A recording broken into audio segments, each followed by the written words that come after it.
You know, most Friday afternoons we tape a piece for our program on the streets of New York City. Now, this, of course, takes planning, meticulous preparation, and a lot of hard work, so it was only a matter of time before we said to hell with it.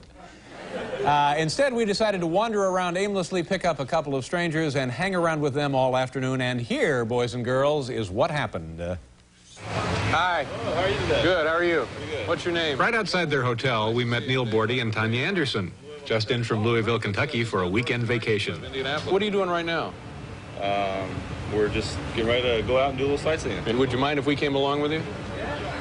Would that bother you? Because as it turns out, we really have nothing to do today. It's too bad. Yeah. They planned to spend the afternoon sightseeing and agreed to let us tag along. I'm guessing it was the jet lag. Taxi! Hey! Right here! Taxi! Huh? What? Empire State Building. And step on it.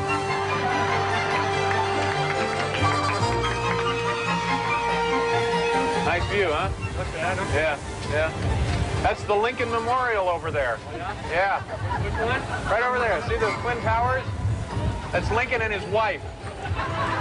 Well, that's the Golden Gate Bridge. You can't see it because of the fog, but it's beautiful. You guys are blocking me. Oh, geez, my retinas, my corneas. This is going to look like something left over from the Patty Hearst kidnapping. Yes, there's memories that will last a lifetime of. Here's the card. This is going to your My parents, Peggy and Lyle and Lyle, Terrell. Peggy, and Terrell.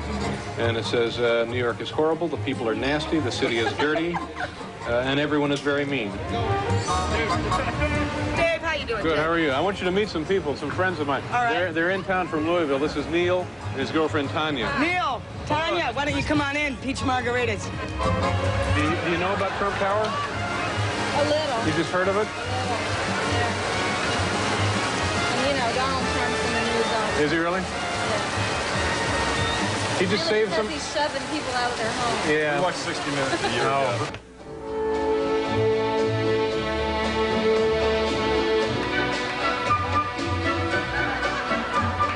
Hi, how are you? Are you the security man? Yes. You carrying heat? Keep an eye on you. Yeah. Do you have a gun on you? Yes. Show us your gun. I don't think it'd be.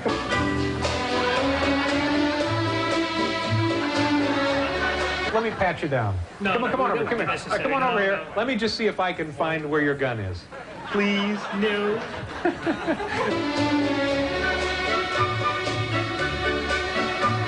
What does that The go way it's for? cut. That's $10,000. 10 grand. I don't know, that might be a little showy with that necklace. Foxes are what, they're clubbed to death? No, no, no. Well, they have to be very carefully Yeah. put to sleep. Are So they our- shot in the head? What?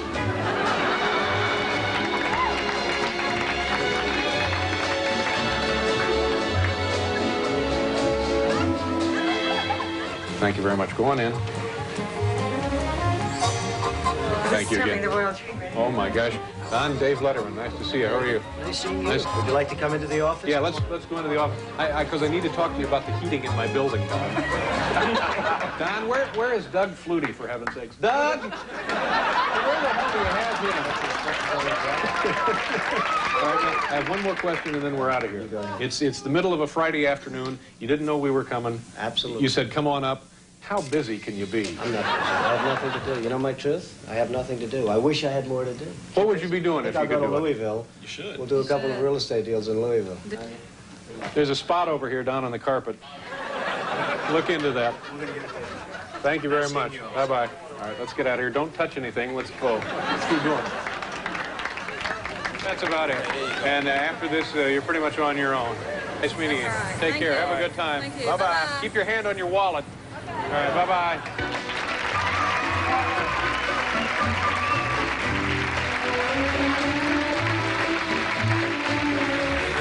Very nice people from Louisville. We'll be right back with Mr. Wizard.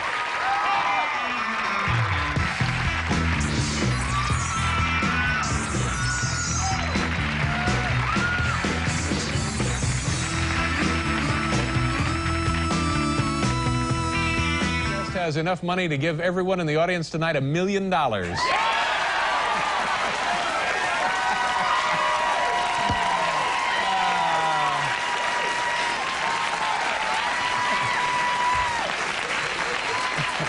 Okay.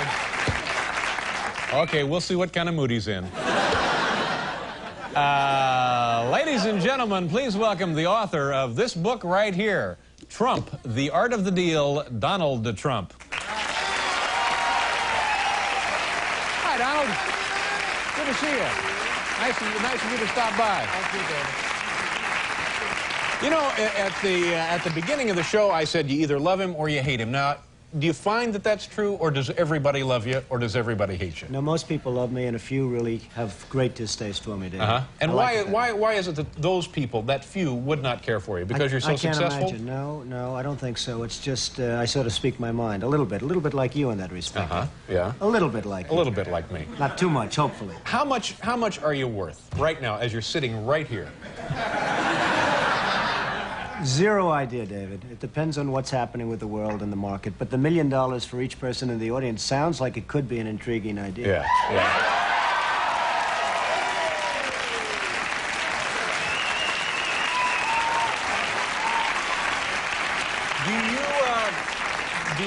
Do you make more money? You own casinos. How many casinos do you own?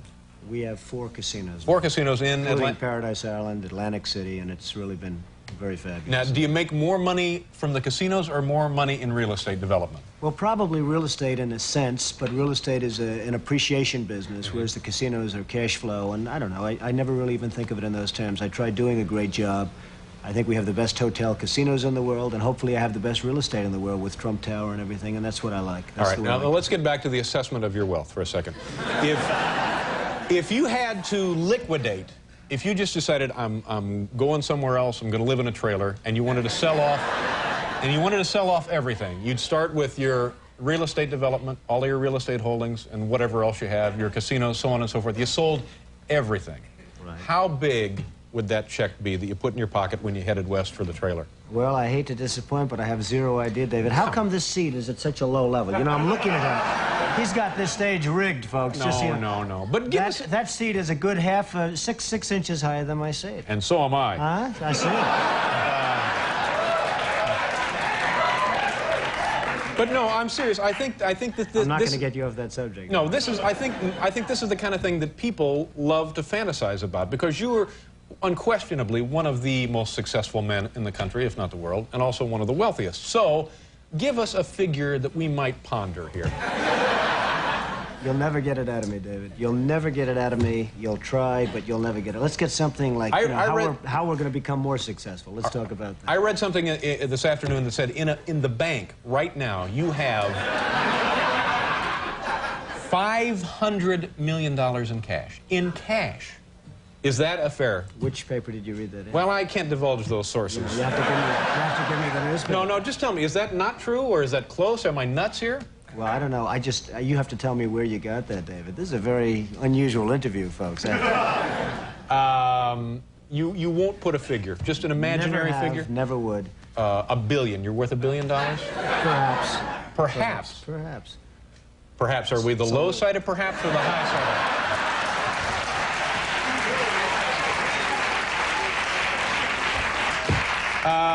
What were you like as a kid? What kind of childhood did you have? Well, I had a good childhood, wonderful parents, really good parents, and it was a good, solid childhood, I'd say. Very normal in a lot of respects, but a very, very solid childhood. Yeah.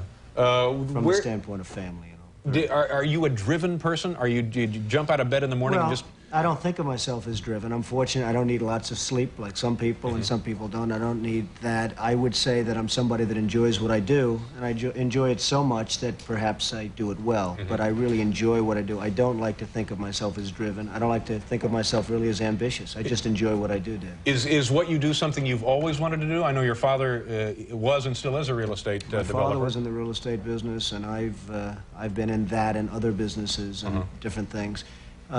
I like what I'm doing. I just enjoy what I'm doing. I love the real estate business, and I love the other businesses that I'm in. Could you have done it without your father as a support system, both emotionally and financially? Did he help you out when you were starting? The emotional was very important, and I learned a lot from my father, more than anything else. I learned a lot. My father was out in sort of a tough business in Brooklyn, Queens, rent-controlled property and various properties, and it wasn't a great business. It was a good business, and he was a solid guy and a bright guy.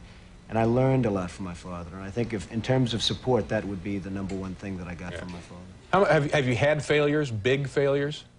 Well, I don't look at failures as failures. I think a failure is something that you really want to learn by. I would say that I haven't had too many, and I want to keep it that way. I like keeping What's it the biggest bath you've taken on a deal? I don't know if I can answer it yet. I mean, let's see what happens. So far, I've been very fortunate. But, I mean, we've all been fortunate. Markets have been going up other than a few weeks Now, did you ago. get hurt in the stock market then? Not particularly, but I think everybody gets hurt because when you lose $1 trillion or whatever throughout the world, I suspect everybody's hurt indirectly. I'm in the real estate business. You sell apartments, you sell this, you sell that. Perhaps people don't have as much. Everybody gets hurt by that, David. Let me ask you one more of these silly questions, and I promise after we do the commercial, we'll go on to other topics. Then we're going to get serious, right? Well, I didn't say that. What would it take, what kind of a hit would it take to get your attention where you would maybe need a drink? Where somebody came in and said, Don, we got some bad news. Woo!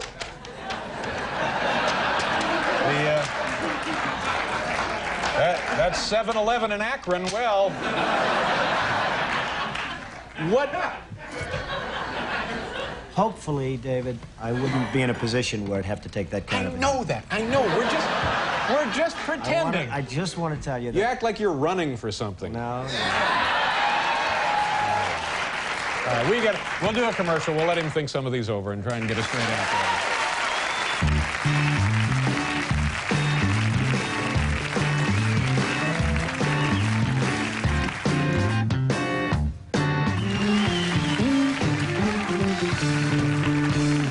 Okay, Donald Trump is here.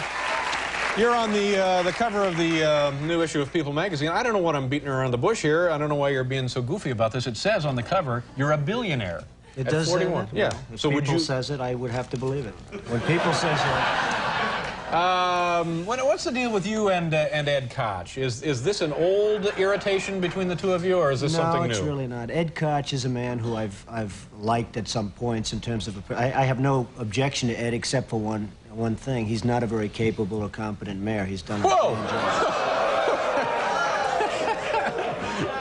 He's done a bad, as most of you New Yorkers would probably know, he's done a pretty bad job running New York, and that hurts me and it hurts everybody. And when I see somebody that's not competent and he's running something, and something that I have really a big stake in, it bothers me and I do something about it.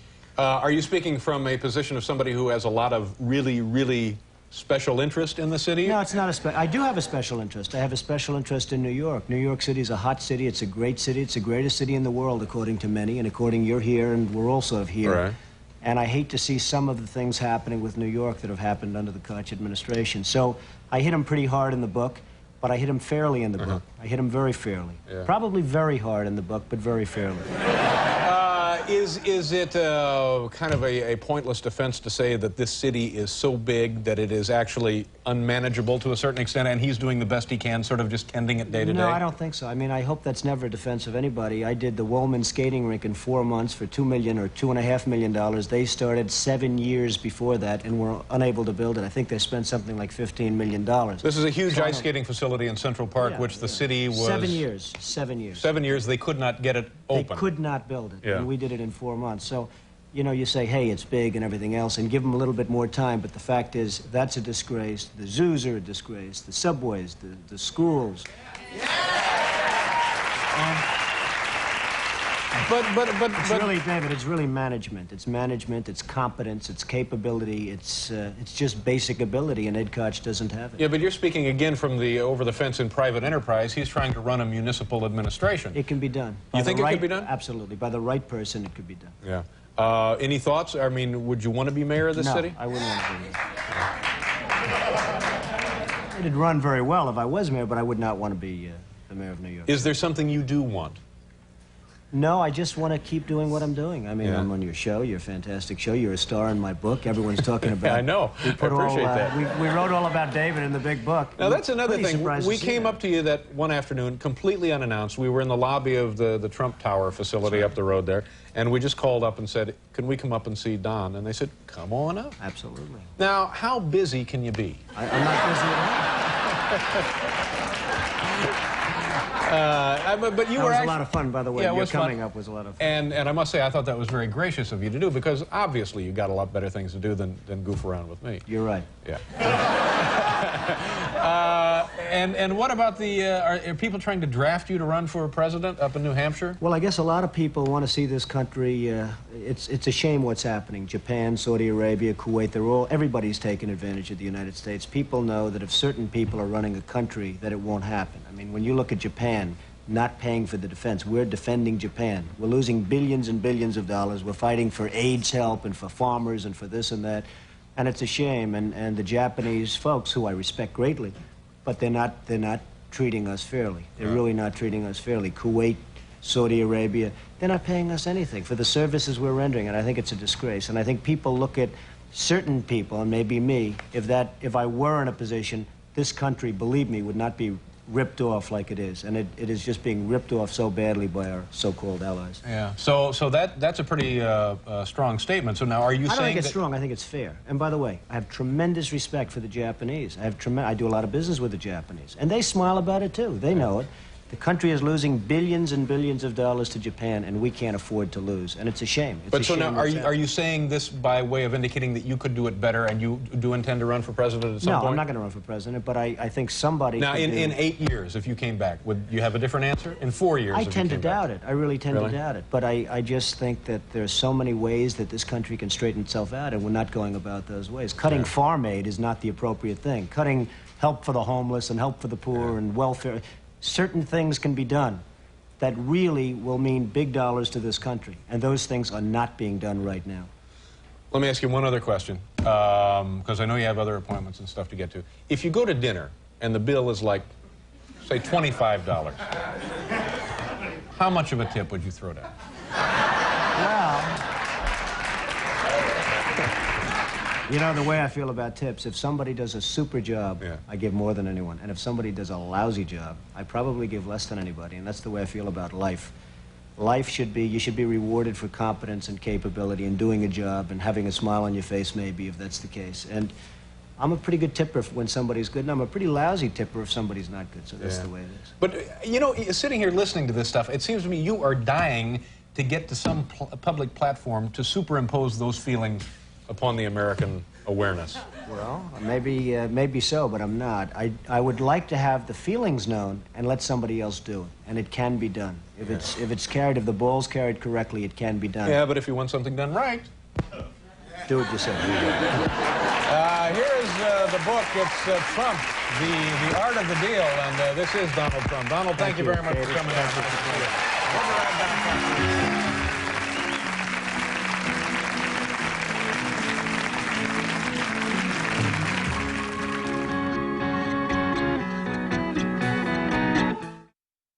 For 12 seasons, our next guest has broadcast the NFL Today with Brent Musburger. He is a man who knows the angles and the odds on everything from the White House to the Super Bowl. Folks, please say hello to Jimmy the Greek Snyder. Hi, Jimmy. How are you? Nice to meet you. Thank you. Thanks for being on the show. Since I can make it all even, you can come on our show tomorrow, then tell us what's wrong with the Giants. All right, I'll be happy to do that. Okay. All right. Let's. I mentioned here the White House to the Super Bowl. Since we just mentioned it, since we were talking about Gary Hart, could you now give us odds on the Republican nominee, the Democratic nominee, and the ultimate winner? And Gary Hart too. Huh? Yeah, whatever. See you what want. too much love's done for you? What's that? It blows out your brains. Okay. That's mine. I see. Okay. Now, the Republican nominee, it's 8-5 that Bush beats Dole. Uh-huh. Now, it's 6-1. You can't guess who the Democrat's going to be, and I don't care who you take. Yeah. And it's 50-1 against Hart. Uh-huh. And are there odds now on Cuomo being brought back into the fray? Well, if anybody would make them, it would be me, and I don't think Cuomo wants to run, but I would have to make him a 20-1 shot. Mm-hmm. Only because he doesn't want to run. If he would run, he'd be a 3-1 shot. Yeah. If Iacocca would run, he'd be 2-1. You know. Is that right? Yeah. You think so? Definitely. What about a guy like Donald Trump, who looks like a candidate somewhere down the road, but won't really say anything? You know, I'm glad you asked that. But you see, there's a difference here. There's a way of doing this. Donald is a Republican sort of in the middle of the road. he'd have to leave that side because Bush and Dole have that all tied up. I'm talking about the delegates. But if he would leave and go on the Democratic side, he could bury all these people. Look at Hart. I mean, all of a sudden, he's #1. I mean, that's an impossibility. Now, Mr. Trump is arrogant, he's egotistical, but he's smart, and he's beautiful, and he knows how to do things. Right. If he would switch to the Democratic side, he could win the Democratic nomination because he knows how to put things together, put slates together in every state. He could win because then he'd go against Bush, and I'll tell you something. It would be a close election. I know that sounds ridiculous. No, it does sound ridiculous because I think when people I mean from the standpoint when you talk to Donald Trump, you think maybe in 4 years or in 8 years, but now to suddenly there's nobody there, David. Yeah. But things have already started, and for him to announce that he's switching parties, I mean, who's going to accept that? And Reagan did. Why not? Well, all right. Now, how do we describe you? You're a professional gambler, and I was a professional. You don't gamble gambler anymore? No. Yeah. Oh, except on the market every morning, like 500 or 600 shares of stock every day. But most of your life, that's how you made your living, right? 1962. Yes. I think you were the first gambler that Americans probably became aware of on a national basis. That's because I made the numbers first. That was all. You know, I mean, I've been around for 50 years, so consequently. Do you remember how you started gambling? What your first bet was? How much? The first you won? big one I remember. What the was first that? time I bet $500 or more was on Lewis against Smelling, 1930 something, 39 or something. I had to borrow $500 so I could lay 9 to 5. Had this been something you got from your family or your friends? Were they all gamblers as well? No, I was born in Steubenville. I was born in Steubenville, Ohio. I mean, and I was 25 before I found out that gambling was illegal because they had 11 gambling houses in a town of 40,000. Is that right? You know, I say that. I mean, it's kind of cute, but it's true. Yeah. If you had to exist, you either had to work in a coal mine or a steel mill or gamble, and I thought that was easier. Now, when you were gambling regularly, on any given weekend, how many different bets at how much money would you have out? No, you don't. When I was gambling, I never played a lot of games. I would wait and play a lot of money on one game. Like, give us an example. Well, the big one that I lost, in fact, was Kentucky against Santa Clara in 1950. And I bet $250,000 on it. But you know... I'm sorry? $250,000 on one game? Yeah, but I lost it. Jeez, that's But you know, I depressing. bet $50,000 on the other 5 bowl games that day, and I won all 5 of them. But you know what? Goes to show you how reaching smart for I my was. wallet to give you a hand, and you broke even then that day. Yeah, I broke even, but the whole thing about it, you know, today there's people in Vegas and around the country that do that every week. Yeah. I mean, it was nothing. It's really mushroomed, hasn't it? It sure has. Do you remember your single biggest win and your single biggest loss? Was that it, the $250,000 loss? A big win was Truman against Dewey, you know. Really? You had money on that? Yeah. I didn't have to put up too much for that. I wouldn't think so. And how much did you end up bringing home? I took 17 to 1. I mean, it's a matter of record that I won 170,000.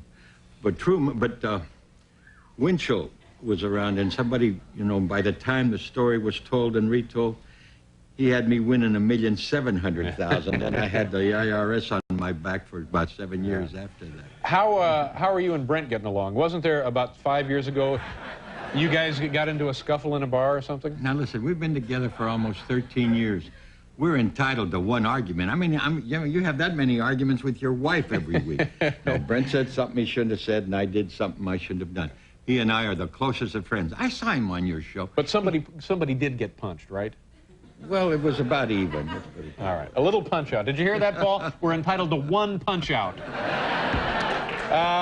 This is the man you see every, I guess, Saturday and Sunday now, right? Well, Saturday and Sunday this week, right? Yeah. And next week also. Jimmy the Greek. Pleasure to meet you, Jimmy. Thank you very much for being here. We'll be back with Ron.